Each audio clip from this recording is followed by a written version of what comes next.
오늘 이 아침에 우리에게 주시는 말씀은 마태복음 16장 21절 말씀부터 28절 말씀까지입니다. 이때로부터 예수 그리스도께서 자기가 예루살렘에 올라가 장로들과 대제사장들과 서기관들에게 많은 고난을 받고 죽임을 당하고 제3일에 살아나야 할 것을 제자들에게 비로소 나타내시니 베드로가 예수를 붙들고 항변하여 이르되 주여 그리 마옵소서 이 일이 결코 주께 미치지 아니하리이다. 예수께서 돌이키시며 베드로에게 이르시되 사단아 내 뒤로 물러가라. 너는 나를 넘어지게 하는 자로다. 내가 하나님의 일을 생각하지 아니하고 도리어 사람의 일을 생각하는도다 하시고 이 예수께서 제자들에게 이르시되 누구든지 나를 따라오려거든 자기를 부인하고 자기 십자가 지고 나를 따를 것이니라. 누구든지 제 목숨을 구원하고자 하면 잃을 것이요 누구든지 나를 위하여 제 목숨을 잃으면 찾으리라. 사람이 만일 온 천하를 얻고도 제 목숨을 잃으면 무엇이 유익하리요? 사람이 무엇을 주고 제 목숨과 바꾸겠느냐? 인자가 아버지의 영광으로 그 천사들과 함께 오리니 그때에 각 사람이 행한 대로 갚으리라. 진실로 너에게 이르노니 여기 서 있는 사람 중에 죽기 전에 인자가 그 왕권을 가지고 오는 것을 볼 자들도 있느니라. 아멘. 우리 기독교의 상징은 십자가입니다. 십자가로 승리하고 십자가로 복음받고 십자가를 붙들고 천국 들어가는 거예요. 십자가는 우리에게 더하기 인생을 살게 해가지고 은혜와 축복을 가져다 주고 있습니다. 대개 모든 단체들이 나름대로 자기들만의 상징을 가지고 있습니다.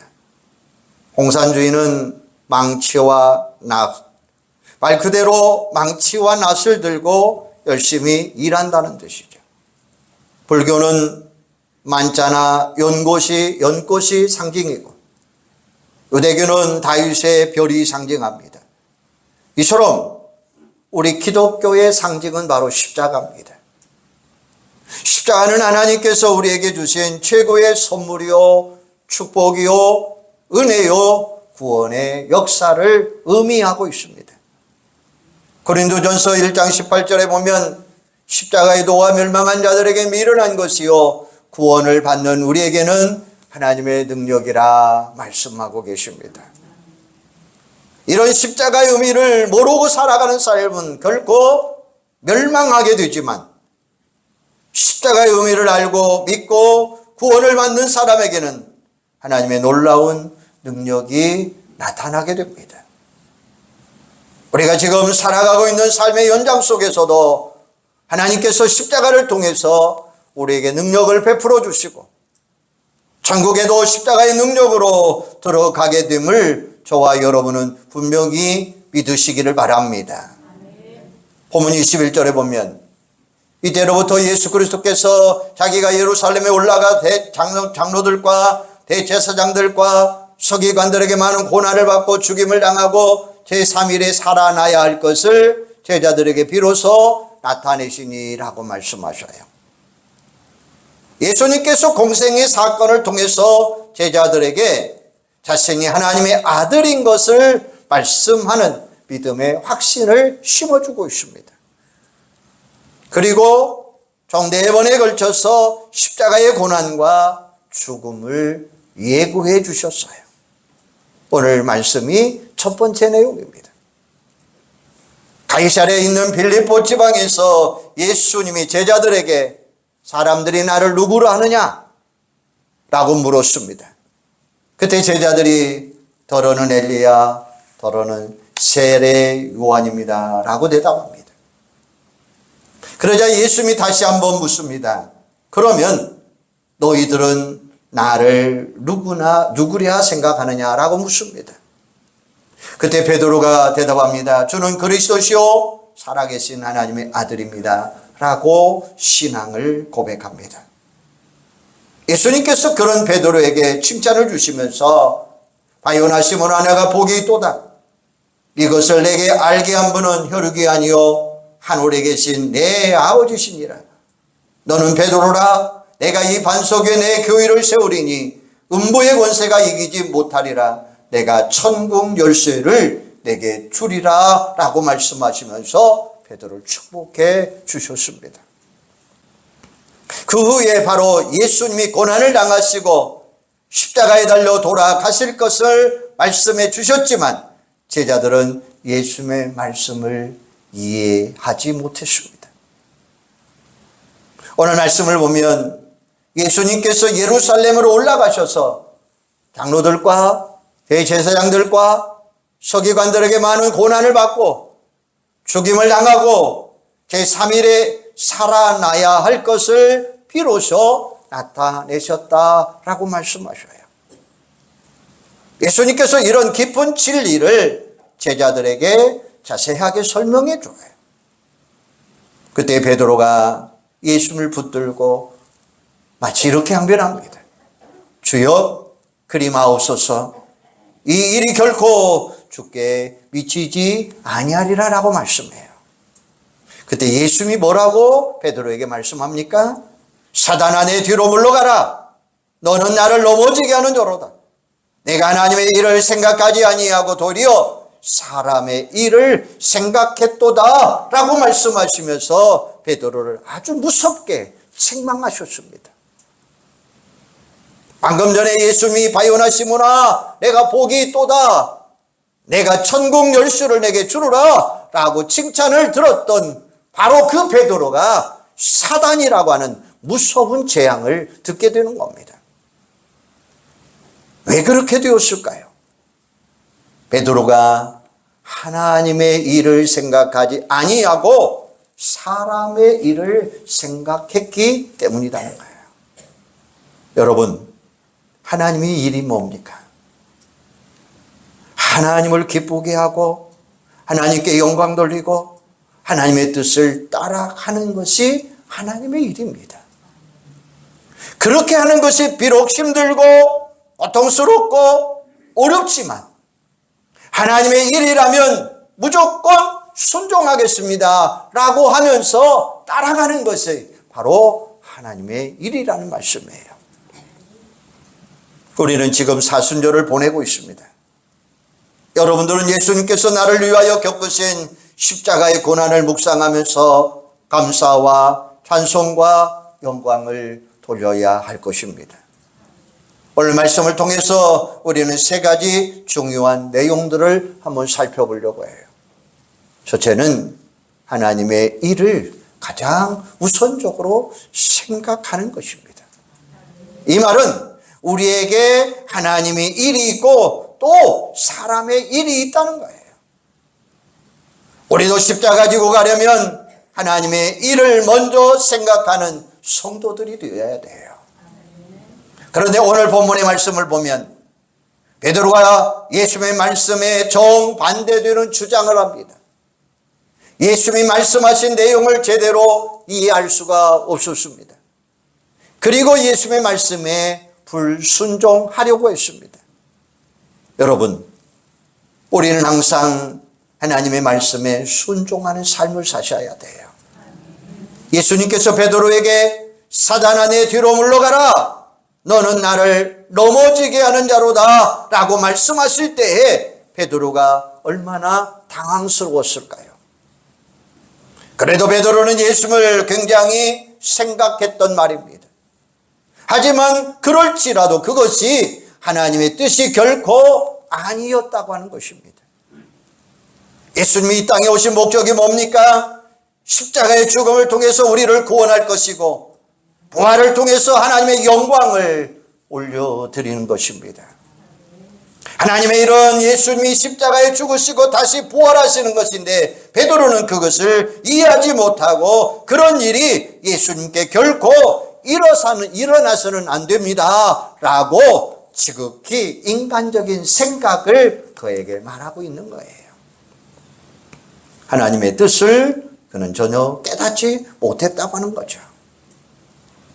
로마서 8장 5절에 보면 육신을 따르는 자는 육의 일을 영을 따르는 자는 영의 일을 생각하나니 육신의 생각은 사망이요 영의 생각은 생명과 평안이니라.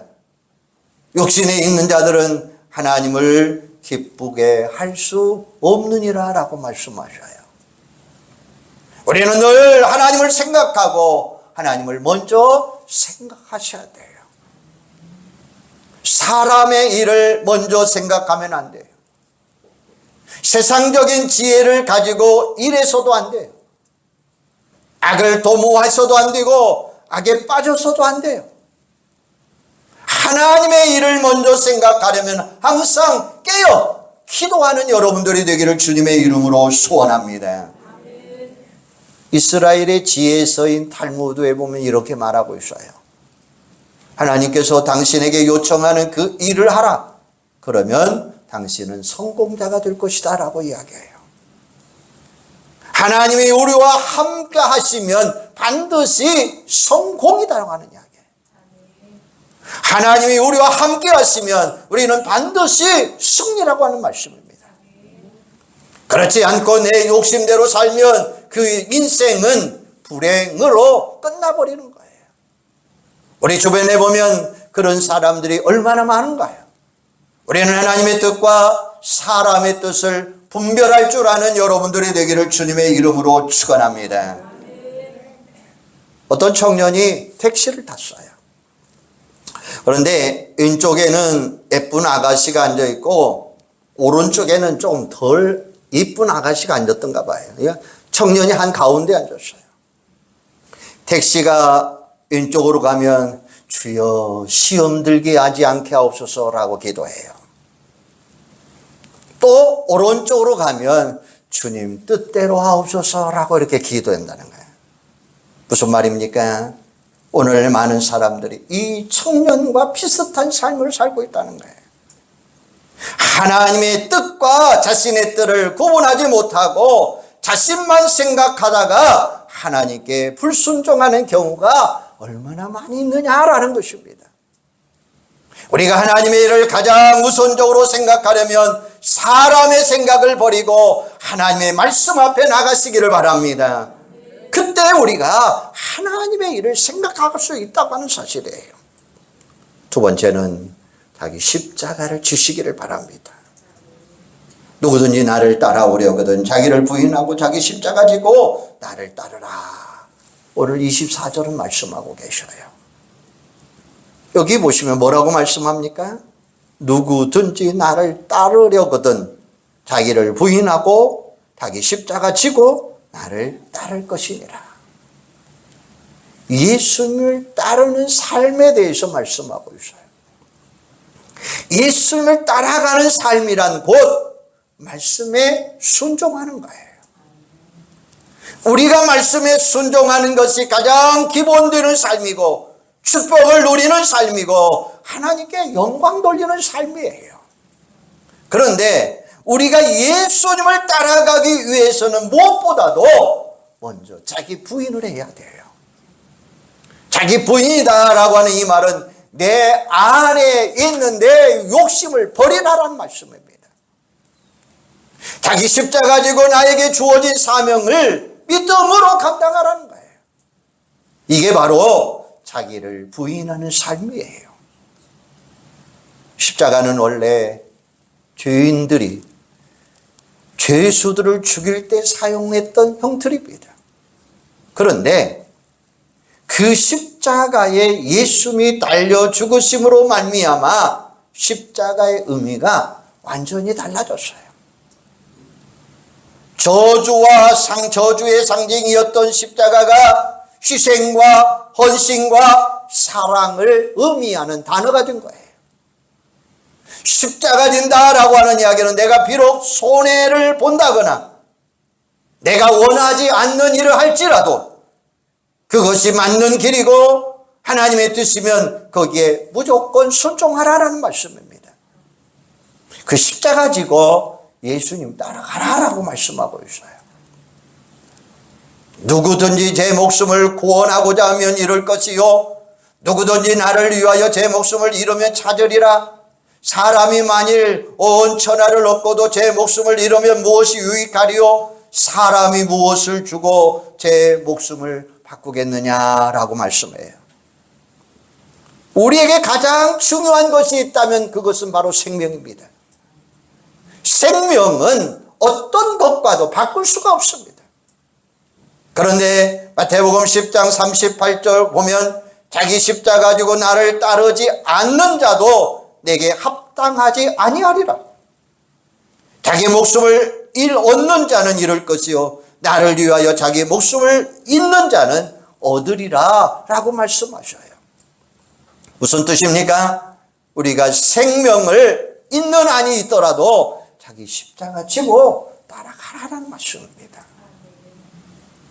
요한복음 12장 24절에 보면 한 알의 밀이 땅에 떨어져 죽지 아니하면 한 알 그대로 있고 죽으면 많은 열매를 맺느니라 라고 말씀하셔요.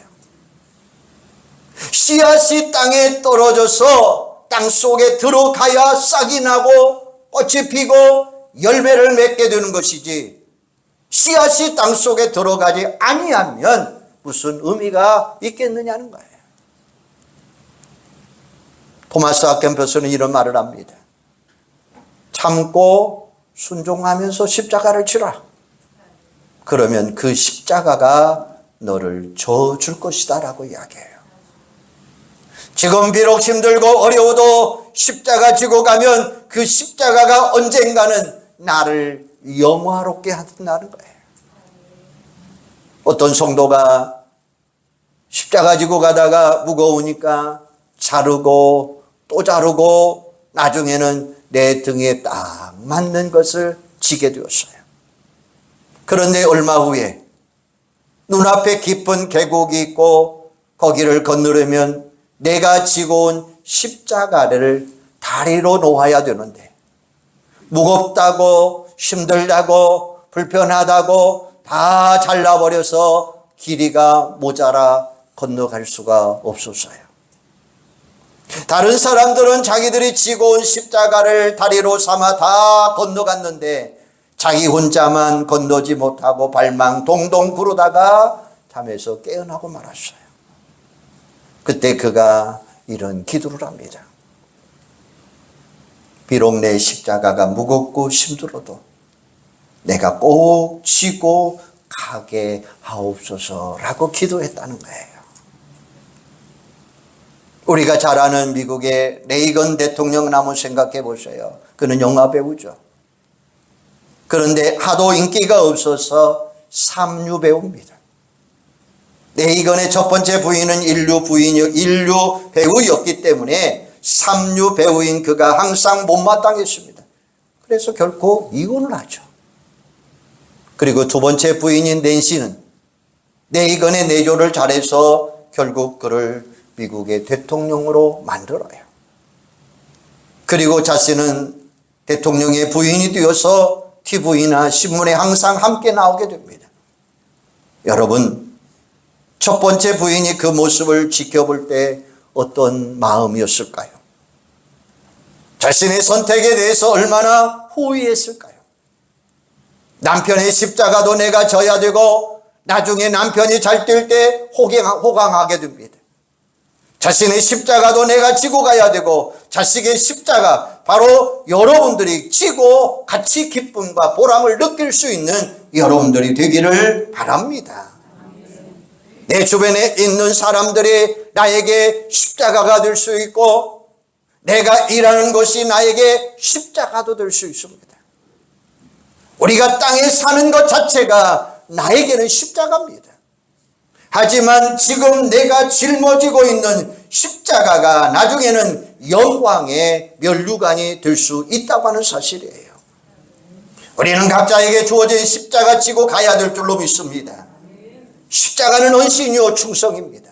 무슨 말입니까? 십자가 없이는 면류관도 없고 희생이 없이는 성공도 있을 수 없다고 하는 말씀입니다. 성공한 사람들을 보면 다른 사람들보다 더 희생하고 더 헌신하고 더 많이 땀을 흘린 것을 볼 수가 있습니다. 여러분, 금메달 선수 한번 모시기를 바랍니다. 그 금메달을 따기 위해서 얼마나 노력하고 수고했습니까? 얼마나 땀을 흘리며 수고했습니까? 하지만 그렇게 노력하는 것이 결국 금메달을 통해서 보상을 받게 된다고 하는 사실이에요. 교회에 아주 가난한 집사님 한 분이 계셨어요. 이 집사님은 삶에 대한 보람도 없고 희망도 없고 재미도 없었어요. 그런데 가만히 보니까 장로가 되면 보람도 있고 재미가 있을 것 같았어요. 그래서 교회에 열심히 봉사를 합니다. 그리고 마침내 장로가 되었습니다. 그런데 장로가 되다 보니까 생각지도 못한 십자가가 생겼어요. 집사 때는 덜 그랬는데 장로가 되고 나니까 책임져야 될 일들이 너무나 많아진 거예요. 이제는 장로가 된 것이 후회가 되었지만 다시 되돌릴 수는 없었습니다. 그래서 어떻게 하면 이 십자가를 벗어버렸을까 고민을 하다가 교회에서 멀리 떨어진 곳으로 이사가 버렸습니다. 좋은 핑곗거리가 생겨서 그런지 누군가 나에게 뭐라고 말하는 사람들이 없더라는 거예요. 얼마나 편한지 몰라요. 얼마나 좋은지 몰라요. 그런데 하루는 목사님한테 전화가 왔어요.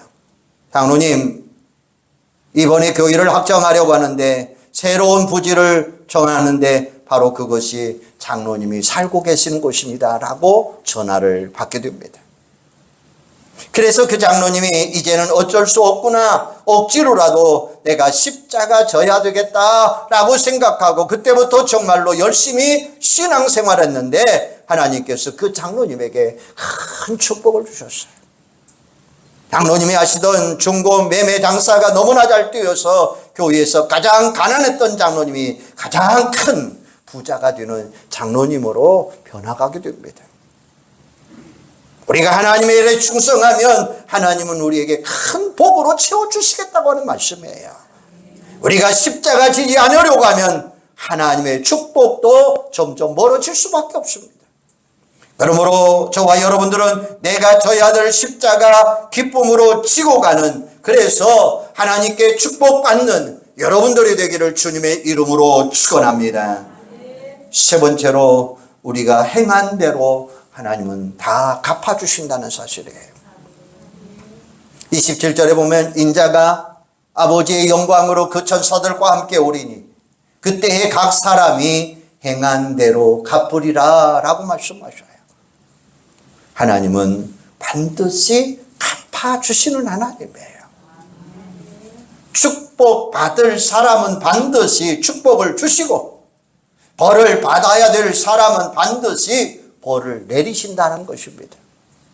갈라디아서 6장 7절에 보면 스스로 속이지 말라. 하나님은 업신여김을 받지 아니하리니 사람이 무엇을 심든지 그대로 거두리라 라고 말씀하십니다. 하나님은 절대 속지 않습니다. 사람은 속일 수 있어요. 목사인 저도 얼마든지 속일 수 있습니다. 하지만 우리 하나님은 결코 속일 수가 없다고 하는 사실이에요. 요한계시록 22장 12절 보면 보라 내가 속히 오리니 내가 줄 상이 내게 있어 각 사람에게 그가 일한 대로 갚아주시리라 라고 말씀하십니다. 이 말씀은 축복에 대한 말씀이다 하지만 또한 심판의 말씀이기도 해요. 선을 행한 사람에게는 하나님이 선으로 갚아주시고 기도하는 사람에게는 하나님은 그 기도를 들어 응답하여 주시고 충성을 다한 사람에게는 반드시 상급으로 갚아주십니다. 하지만 악을 행한 사람에게는 하나님의 심판이 나타나고 교만한 자에게는 책망이 찾아오고 우상 숭배한 사람에게는 우상의 죄가 3, 4대까지 임하게 된다라고 말씀하고 계십니다. 그러므로 행한 대로 갚으시는 하나님의 일에 항상 충성 다하는 여러분들이 되기를 주님의 이름으로 축원합니다. 미국의 강철왕 카네기는 가난한 집에서 생활에 태어났습니다. 그런데 그가 하나님의 은혜로 말미암아 대부가 됩니다. 강철왕이 됩니다. 그의 자서전에 이렇게 봅니다. 주님 안에서의 희생은 반드시 보상을 받는다. 헌신의 손을 주머니에 넣고 있는 사람은 성공의 사닥다리에 오를 수 없다라고 이렇게 이야기해요. 성공의 자리에 올라가려면 다른 사람들보다 더 희생하고 아무리 힘들고 어려워도 다른 사람들보다 더 참고 인내하라라고 말씀하고 있는 거예요. 여러분, 세상에도 열심히 노력하고 수고한 정도에 따라 보상이 따르듯이 하나님 앞에서도 우리가 얼마나 충성했느냐에 따라서 하나님의 축복이 달라지게 된 거예요. 나에게 나중에 천국 들어가려고 나서 그때 열심히 할 걸 후회하지 마시기를 바랍니다. 오늘 나에게 주어진 그 직분, 충성 다하고 최선을 다하는 여러분들이 되기를 주님의 이름으로 축원합니다. 하나님의 말씀에 순종해서 손해보는 사람 절대 없습니다. 내 몸과 마음과 시간과 물질을 열심히 헌신해서 손해보는 사람 절대 없습니다. 우리의 생각대로 거두는 것이 아니라 우리가 심은 대로 거둔다라고 하는 말씀입니다. 심은 대로 거두고 행한 대로 갚으시는 것이 하나님의 보상 방법이에요. 십자가 진다라고 하는 이야기는 먼저 하나님의 일을 생각하는 것이고 또 하나는 자기 십자가 지는 것입니다. 그렇게 할 때 하나님이 우리가 행한 대로 갚아주시겠다라고 말씀하셔요. 그러므로 나에게 주어진 십자가 원망하지 말고 불평하지 말고 부정적인 생각하지 말고 아무리 힘들고 어렵다 할지라도 기쁜 마음으로 십자가 지면 하나님은 반드시 갚아주시겠다라고 말씀하셔요. 여러분의 가정, 직장, 사업, 자녀, 부모, 형제 어떤 종류의 십자가가 되더라도 그 십자가 포기하지 마시고 열심히 지고 가면 하나님의 놀라운 은총을 잊게 될 것입니다. 행복한 삶을 살게 되고 성공하는 삶을 살게 되고 예수님을 닮아가는 놀라운 축복을 누리게 될 줄로 믿습니다. 우리는 지금 사순절을 보내고 있습니다. 하나님의 일을 먼저 생각하고 말없이 십자가 지고 예수님을 열심히 따라가는 사랑하는 여러분들이 되기를 주님의 이름으로 축원합니다. 기도하겠습니다. 하나님, 오늘도 저희들에게 귀한 말씀 주셨어요. 아버지 하나님 말씀을 통해서 우리에게 주시는 말씀처럼 십자가 지고 가면 반드시 부활의 영광에 참여하게 될 줄로 믿습니다. 하나님의 일을 생각하고 자기 십자가 지게 하시고 하나님이 우리에게 행한 대로 갚아주시겠다고 말씀하셨으니 우리는 열심히 봉사하고 충성하고 헌신하는 자들, 십자가 지고 가는 자들 되게 하여 주시옵소서. 그래서 십자가를 통해서 행복한 삶을 살게 되고 성공하는 삶을 살게 되고 예수님의 놀라운 은혜를 누리며 살 수 있는 축복된 자들로 세워 주시옵소서. 예수님의 이름으로 기도하옵나이다. 아멘.